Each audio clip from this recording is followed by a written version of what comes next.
Renungan Pagi, Christ Triumphant atau Kristus yang Menang oleh Ellen G. White, 9 September 2025.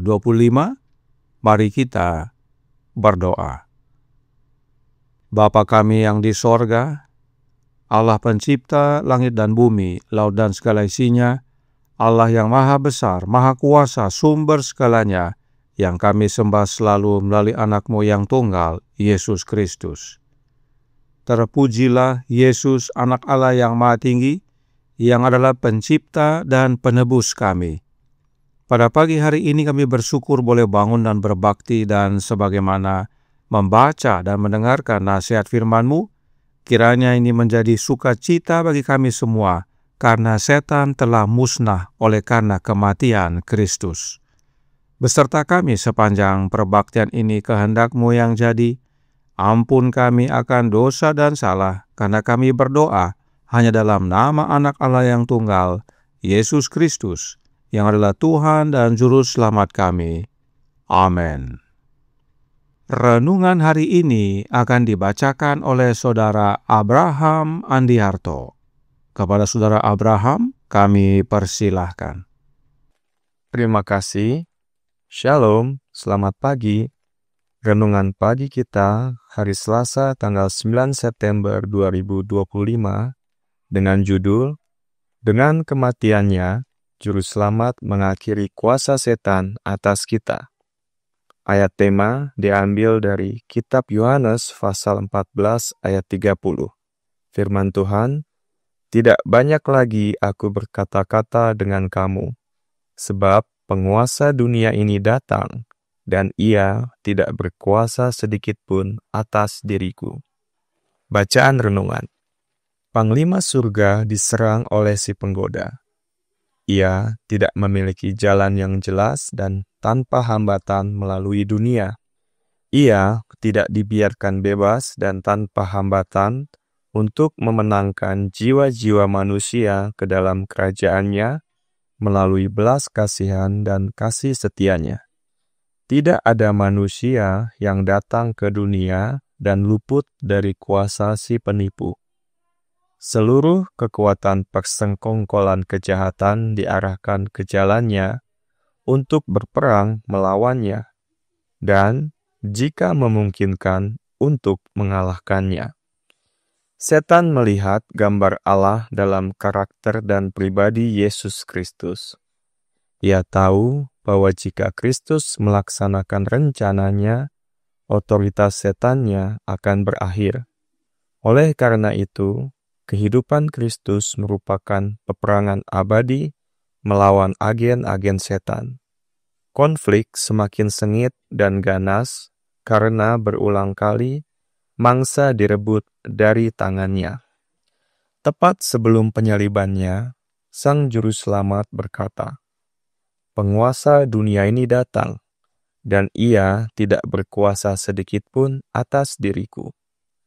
Meskipun saat itu adalah masa kuasa kegelapan, Namun dalam mengantisipasi kemenangannya, Kristus dapat berkata, "Penguasa dunia ini telah dihukum.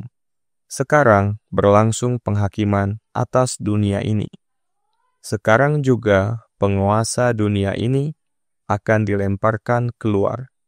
Dengan memandang pekerjaan penebusan sebagai sesuatu yang telah selesai, ia dapat bahkan dalam kematian berbicara tentang pembebasan akhir yang agung dan menggambarkan hal-hal yang akan datang seolah-olah hal-hal itu sudah ada.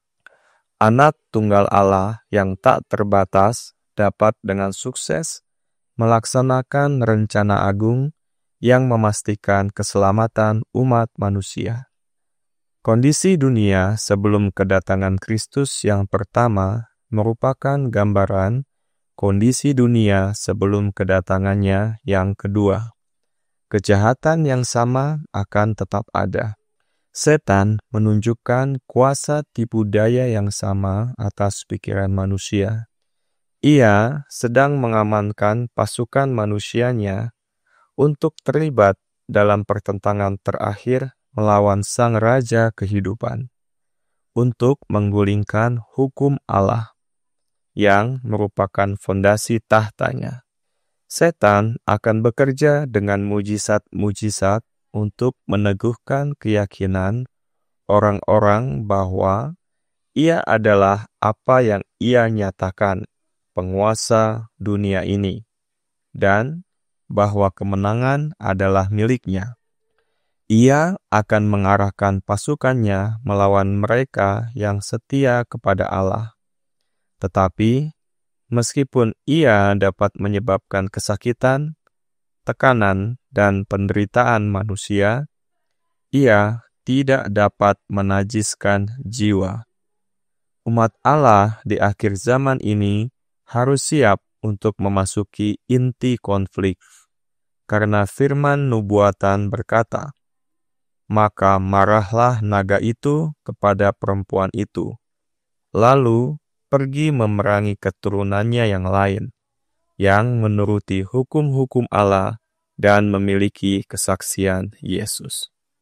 Dikutip dari Letter 43 tahun 1895, demikian bacaan renungan pagi kita pada hari ini. Terima kasih dan Tuhan Yesus memberkati kita semuanya. Terima kasih atas penata-layanan Saudara Abraham. Tuhan Yesus memberkati. Selamat pagi saudaraku dalam Tuhan. Yesus berkata kepada para murid-Nya dalam Yohanes 14 ayat 28 sampai 31. "Kamu telah mendengar bahwa aku telah berkata kepadamu, aku pergi, tetapi aku datang kembali kepadamu. Sekiranya kamu mengasihi aku, kamu tentu akan bersukacita, karena aku pergi kepada Bapa-Ku, sebab Bapa lebih besar daripada aku. Dan sekarang juga aku mengatakannya kepadamu sebelum hal itu terjadi, supaya kamu percaya apabila hal itu terjadi. Tidak banyak lagi aku berkata-kata dengan kamu, sebab penguasa dunia ini datang, dan ia tidak berkuasa sedikit pun atas diriku. Tetapi supaya dunia tahu bahwa aku mengasihi Bapa, dan bahwa aku melakukan segala sesuatu seperti yang diperintahkan Bapa kepadaku. Bangunlah, mari kita pergi dari sini." Yesus ingatkan kembali kepada para murid-Nya tentang perkataannya dalam Yohanes 14 ayat 1-3, bahwa Dia akan pergi, namun akan kembali, khususnya sebagaimana dinyatakan dalam ayat 18. Hal itu bisa terjadi karena Bapa lebih besar daripada Yesus. Nah, agar hal itu bisa terjadi, Yesus harus mati dulu. Itu sebabnya dalam ayat 30 Dia berkata, penguasa dunia ini datang, yaitu untuk berusaha membunuh Yesus.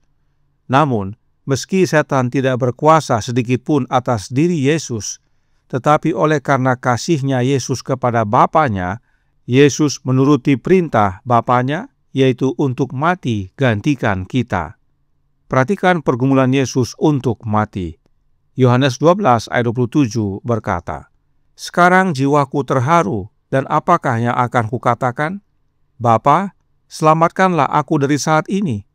Tidak, sebab untuk itulah aku datang ke dalam saat ini. Yesus tahu bahwa kedatangannya ke dunia ini untuk mati gantikan kita, manusia. Namun untuk itu pun Yesus masih bergumul. Tetapi karena kasih-Nya kepada Bapa, Yesus turut. Yesus tetap minum cawan yang Bapa berikan kepadanya.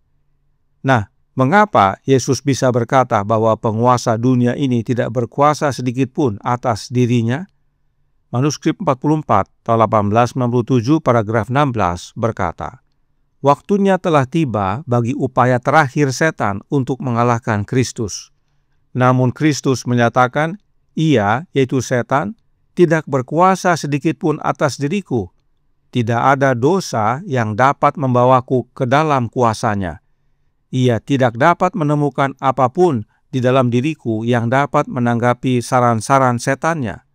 Tidak ada pribadi lain yang dapat mengatakan ini selain Dia yang mempersembahkan hidupnya sebagai korban tanpa dosa bagi umat manusia yang berdosa.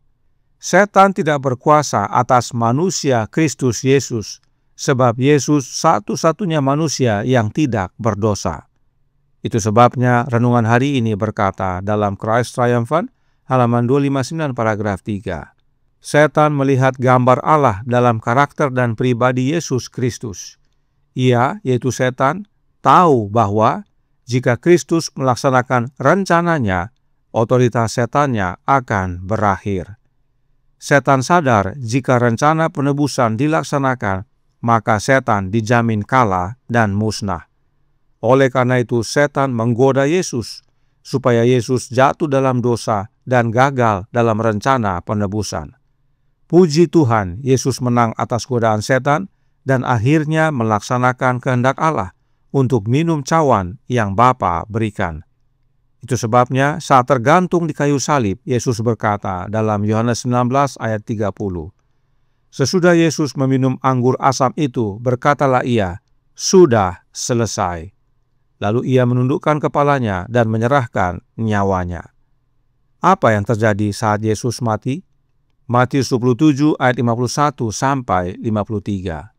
"Dan lihatlah, tabir bait suci terbelah dua dari atas sampai ke bawah, dan terjadilah gempa bumi dan bukit-bukit batu terbelah. Dan kuburan-kuburan terbuka dan banyak orang kudus yang telah meninggal bangkit. Dan sesudah kebangkitan Yesus, mereka pun keluar dari kubur, lalu masuk ke kota kudus dan menampakkan diri kepada banyak orang." Saat Yesus mati, terjadi kebangkitan, yaitu kebangkitan orang-orang kudus. Artinya, kematian Yesus mengalahkan setan dan kuasanya setan atas maut. Itu sebabnya Paulus menuliskan dalam Ibrani 2 ayat 14, "Karena anak-anak itu adalah anak-anak dari darah dan daging, maka Ia juga, yaitu Yesus, menjadi sama dengan mereka dan mendapat bagian dalam keadaan mereka, supaya oleh kematiannya Ia memusnahkan dia, yaitu iblis yang berkuasa atas maut." Inilah yang setan takutkan jika rencana keselamatan dilaksanakan. Kuasa setan kalah dan musnah. Hai maut, di manakah kemenanganmu? Hai maut, di manakah sengatmu? Tidak ada lagi. Sebab Yesus telah mati dan terlebih telah bangkit. Oleh kematian Yesus, kuasa setan berakhir atas kita. Itu sebabnya marahlah naga itu. Renungan hari ini berkata dalam Christ Triumphant, halaman 259 paragraf 5.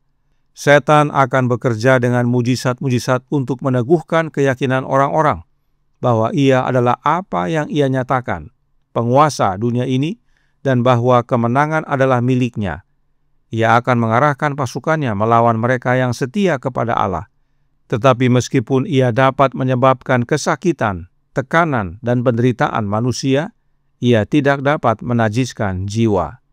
Umat Allah di akhir zaman ini harus siap untuk memasuki inti konflik, karena firman nubuatan berkata, "Maka marahlah naga itu kepada perempuan itu, lalu pergi memerangi keturunannya yang lain, yang menuruti hukum-hukum Allah dan memiliki kesaksian Yesus." Tetapi jangan takut. Christ Triumphant halaman 259 paragraf 4 berkata, Anak tunggal Allah tak terbatas dapat dengan sukses melaksanakan rencana agung yang memastikan keselamatan umat manusia. Itulah sebabnya kita harus memiliki Kristus tinggal di dalam hati kita oleh kehadiran Roh-Nya, maka penguasa dunia ini, yaitu setan, tidak berkuasa sedikitpun atas diri kita. Tuhan memberkati, saya bawa dalam nama Yesus. Amin. Mari kita berdoa. Bapa kami yang di sorga, Allah pencipta langit dan bumi, laut dan segala isinya, Allah yang maha besar, maha kuasa, sumber segalanya, yang kami sembah selalu melalui anak-Mu yang tunggal, Yesus Kristus. Terima kasih atas kebenaran vital pada pagi hari ini, bahwa oleh kematian Kristus, maka setan musnah, setan yang berkuasa atas maut, kalah dan musnah. Karenanya tolong kami ya Bapa, karuniakanlah roh anak-Mu dalam hidup ini, sebab hanya dengan menerima Roh-Nya Kristus, itulah wujud kami menerima Kristus. Kami tinggal dalam Yesus dan Yesus dalam kami. Maka kemenangan menjadi bagian kami. Tidak sedikit pun setan berkuasa atas hidup kami, sebab Kristus telah mengalahkannya. Beserta kami sepanjang hari ini kehendak-Mu yang jadi. Ampun kami akan dosa dan salah, karena kami berdoa hanya dalam nama Anak Allah yang tunggal, Yesus Kristus, yang adalah Tuhan dan Juru Selamat kami. Amin.